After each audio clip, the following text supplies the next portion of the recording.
নিশ্চয় আল্লাহ তাআলা আদম সন্তানকে জিনার পরীক্ষা দ্বারা পরীক্ষা করবেন। ফাজিনাল আইনি আর নজরু, চোখের জিনা হলো দেখা। ওয়াজিনাল লিসান আল মান্তিক, মুখের জিনা কথা বলা। ওয়ান নাফসু তামান্না ওয়া তাশতাহি, অন্তরের জিনা কল্পনা করা। যাকে সরাসরি দেখা হারাম তাকে মোবাইলে দেখা হারাম, নাটকে সিনেমায় দেখা হারাম, ভিডিও কলে দেখা হারাম। যাকে সরাসরি দেখলে চোখের জিনা হয় তাকে মোবাইলে দেখলেও চোখের জিনা হয়।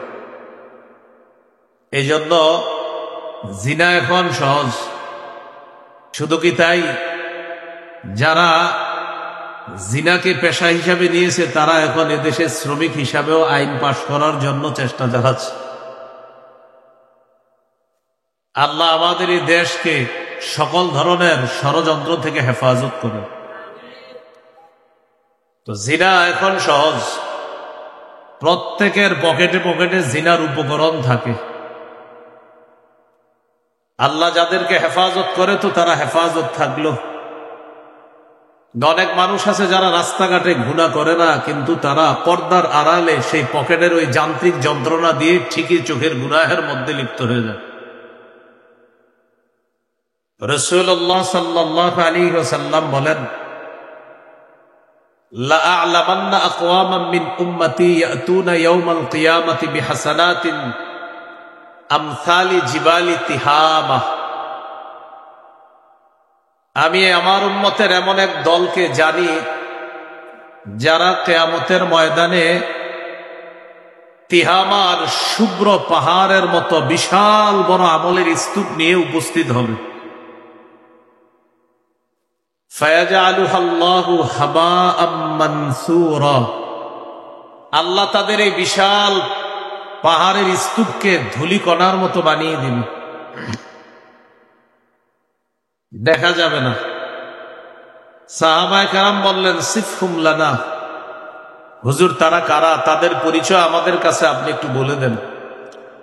রাসূলুল্লাহ সাল্লাল্লাহু আলাইহি ওয়াসাল্লাম বললেন, তারা তোমাদের ভাই, তোমাদের শরীরের চামড়ার মতোই তাদের চামড়া।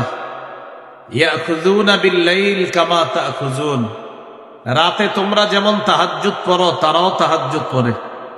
হাত্তা ইদা খালাউ বিমাহারিমিল্লাহ ইনতাহাকুহা, তবে তারা নির্জনে নিষিদ্ধ হারাম কাজের মধ্যে তারা লিপ্ত হয়ে যায়। জনগণ না জানলেও তারা পর্দার আড়ালে এই জাতীয় ভয়ঙ্কর হারাম কাজের মধ্যে লিপ্ত হয়ে যায়। এই জাতীয় জিনায় অসংখ্য অগণিত মানুষ পাবেন যারা রাস্তায় চোখের জিনা করে না, তো পর্দার আড়ালে সে ঘন্টার পর ঘন্টা চোখের জিনায় লিপ্ত আছে। তো রাসূলুল্লাহ সাল্লাল্লাহু আলাইহি সাল্লাম বলেন, এই গোপনে এই জাতীয় ভয়ঙ্কর পাপ যারা করে, কিয়ামতের ময়দানে আল্লাহ তাআলা তাদের এই আমলনামা নস্যাৎ করে দিবেন। এগুলাকে আল্লাহ তাআলা বিক্ষিপ্ত ধূলিকণার মতো বানিয়ে দিবেন। আল্লাহ আমাদেরকে এই জিনার উপকরণ থেকে হেফাজত করেন।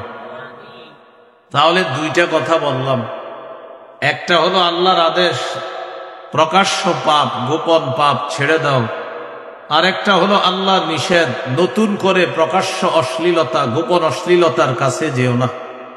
এ হলো দুইটা। 3 নাম্বার কথা, সূরা নিসার 131 নম্বর আয়াতে আল্লাহ বলেন, ইন তাজতানিবু কাবাইরা মা তুনহাউনা আন নুকাফির আনকুম সাইয়্যাতিকুম ওয়া নুদখিলকুম মুদখালান কারীমা। যদি তোমরা কবিরা গুনাহ থেকে বাঁচো, আমি আল্লাহ তোমাদের সগীরা গুনাহগুলো মাফ করে দিব।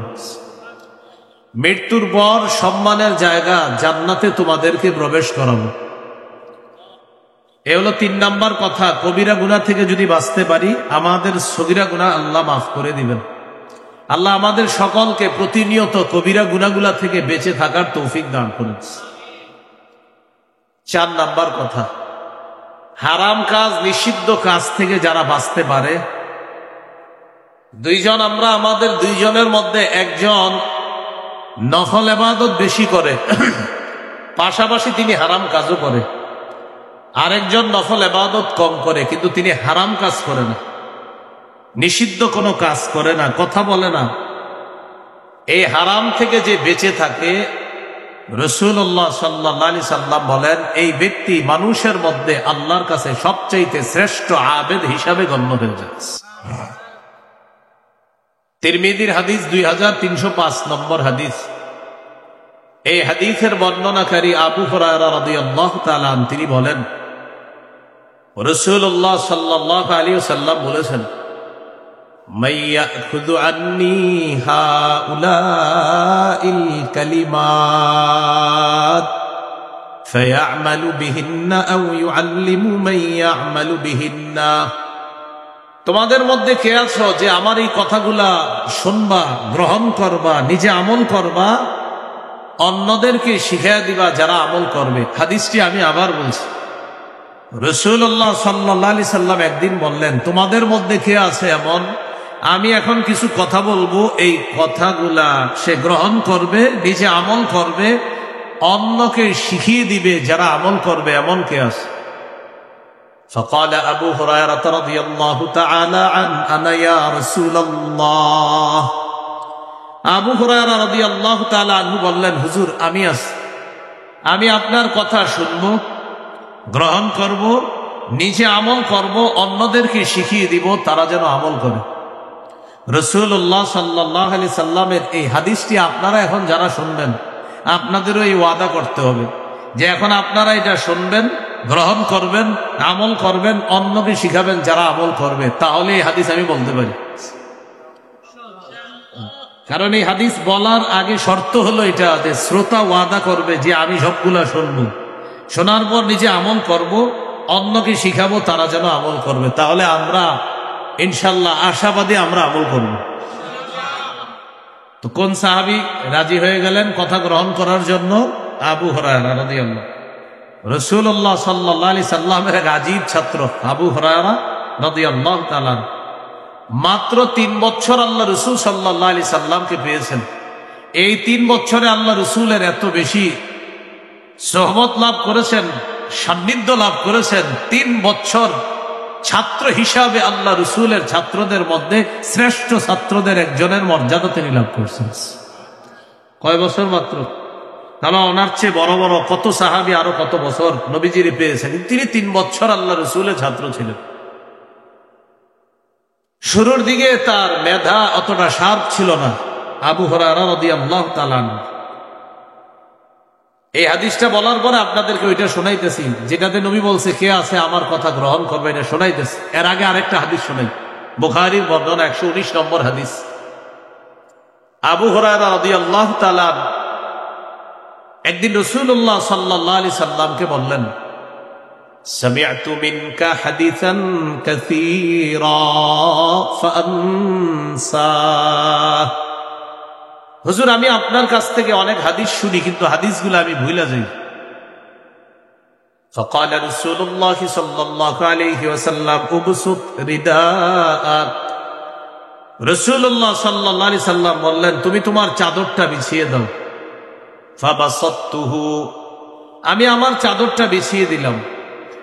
চাদর বিছানোর পর রাসূলুল্লাহ সাল্লাল্লাহু আলাইহি সাল্লাম গরফা বিয়াদাই, চাদরের মধ্যে এইভাবে 2 হাত দিয়ে কি যেন ঢাইলা দিলেন,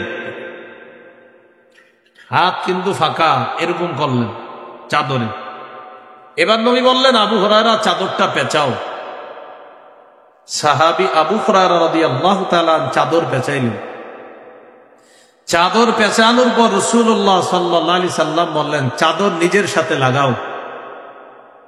আবু হুরায়রা রাদিয়াল্লাহু তাআলা ওই চাদরটা নিজের সাথে লাগাইলেন। তিনি বলেন, ফাযামামতুহু, আমি চাদরটা আমার সাথে লাগাইলাম, ইলা সাদরি, আমার বুকের সাথে। বুকের সাথে এই শব্দটা সরাসরি হাদিসে নাই, বুখারী যারা পড়েন বা পড়ান, বাইনাস সাতরাইন, 2 দাগের মাঝখানে ছোট্ট করে লেখা আছে, ফাযামামতুহু ইলা সাদরি, আমি চাদরটা আমার বুকের সাথে মিলাইলাম। ফামা নাসিতু শাইআন বা'দা, চাদর বুকের সাথে মিলানোর পর আমি যা শুনি আমার জীবনে আর কখনো ভুলি না, আমি সব মুখস্থ রাখি। তো এই সাহাবী বললেন, হুজুর আমি আছি। فأخذ بيدي وعد خمسا। আবু হুরায়রা রাদিয়াল্লাহু তাআলা আনহু বলেন, রাসূলুল্লাহ সাল্লাল্লাহু আলাইহি সাল্লাম আমার হাত ধরলেন, গুনে গুনে 5টা জিনিস আমাকে শিখাইলেন। 1 নাম্বার, ইত্তাকিল মাহারিমা তাকুন আ'বাদান নাস।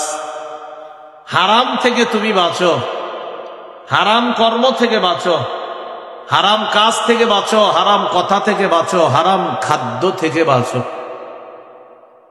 হারাম কাজ থেকে বাঁচো, যত ধরনের অশ্লীল কাজ, গুনাহের কাজ, এইগুলা থেকে বাঁচা। হারাম খাদ্য থেকে বাঁচা, সুদ খাওয়া থেকে বাঁচা, ঘুষ খাওয়া থেকে বাঁচা, হারাম কথা থেকে বাঁচা, মিথ্যা কথা থেকে বাঁচা। রাসূলুল্লাহ সাল্লাল্লাহু আলাইহি সাল্লাম বলেন, তুমি হারাম থেকে বাঁচো, মানুষের মধ্যে সবচাইতে শ্রেষ্ঠ আবেদ হয়ে যাবা, আল্লাহর শ্রেষ্ঠ ইবাদত গুজার বান্দা হয়ে যাবা। হারাম থেকে বাঁচো। আমি এখানে যারা আছেন আপনাদেরকে যদি বলি, কারা কারা আগামী 24 ঘন্টা 100 রাকাত নফল নামাজ পড়ে একটা মোটর সাইকেল উপহার নেবেন? আশা করি সবার হাত উঠবে যে 24 ঘন্টায় 100 রাকাত নফল নামাজ পড়া এটা কোনো ব্যাপার না। মোটর সাইকেল যারা চালাইতে পারে না ওরাও হাত তুলবে, সাইকেলটা পুরস্কার পেয়ে বিক্রি করে দিবে, সমস্যা নেই। সাথে সাথে যদি আমি বলি আগামী 24 ঘন্টা একটা গুনাও কেউ করবেন না, একটা সগীরা গুনাহ কবিরা গুনাও কেউ করবেন না। আনফরচুনেটলি সবার হাতগুলা উঠবে না, কারণ হাত উঠানোর আগেই যখন টেনশনে আসবে আমি যে সুদের সাথে জড়িয়ে আছি, আমি হাতটা উঠাই কিভাবে। আরেকজন হাত উঠানোর আগে চিন্তা আসবে আগামীকালই তো অমুকের সাথে জমি ব্যাপারে একটা লেনদেন করবো, সেখানে আমি একটা ধান্দামি করে 2-4 লাখ টাকা খাবো, এটা তো আগামীকালই করবো, তো আমি কেমনে হাত তুলবো। এইভাবে অনেকগুলো হাত উঠবে না। কেন? প্রত্যেকের টেনশনে এসে যাবে যে আমি যদিও 5 ওয়াক্ত নামাজ পড়ি, আমি ইবাদত বন্দেগী করি, কিন্তু আমি তো অসংখ্য অগণিত পাপের মধ্যে অলরেডি জড়িয়ে আছি, আমি কিভাবে হাত তুলবো যে 24 ঘন্টা গুনাহ করবো না। তাহলে 24 ঘন্টা নফল ইবাদত কেউ করবে, হাজারো মানুষের হাত উঠে যাবে। আর যদি বলেন 24 ঘন্টা গুনাহমুক্ত থাকতে হবে, তাহলে দেখবেন অসংখ্য অগণিত হাত উঠতে কষ্ট হচ্ছে, কারণ এই লোক সুদ খায়, এই লোক ঘুষ খায়, এই লোক অন্যায়ের মধ্যে জড়িয়ে আছে। কিভাবে হাতটা উঠাবে? সারাক্ষণ একটা ইলেকট্রনিক যন্ত্রণার মাধ্যমে একটু পর পর জানতে অজান্তে স্বেচ্ছায় অনিচ্ছায় গুনাহের মধ্যে লিপ্ত হয়, হাত উঠাইতে বড় মুশকিল হচ্ছে, কারণ তার শিডিউল আছে যে আগামীকাল এই নাটক সিনেমাগুলা দেখবে, হাতটা উঠাবে কিভাবে বলে। এই জন্য হাত উঠানো বড় মুশকিল যে গুনাহ করবো না। রাসূলুল্লাহ সাল্লাল্লাহু আলাইহি সাল্লাম বলেন, ইত্তাকিল মাহারিমা তাকুন আ'বাদান নাস। হারাম থেকে বাঁচো, মানুষের মধ্যে সবচাইতে শ্রেষ্ঠ আবেদ হয়ে যাবা, কারণ হারাম থেকে বাঁচা বড় কঠিন, বড় মুশকিল। আর কেউ যদি এই মুশকিল কাজটা করতে পারে, আল্লাহর খাতায় সে শ্রেষ্ঠ আবেদ হিসাবে গণ্য হয়ে যাবে। 2 নাম্বার, ওয়ারদ বিমা কাসামাল্লাহু লাকা তাকুন আগনান নাস। আল্লাহ তোমার জন্য যা ফয়সালা করেছেন এতে তুমি খুশি থাকো, মানুষের মধ্যে সবচাইতে স্বনির্ভর বান্দা হয়ে যাবা, সবচাইতে ধনী মানুষ হয়ে যাবা। আল্লাহ যা ফয়সালা করেছেন এটা মেনে নাও, তুমি সবচেয়ে ধনী মানুষ হয়ে যাবে।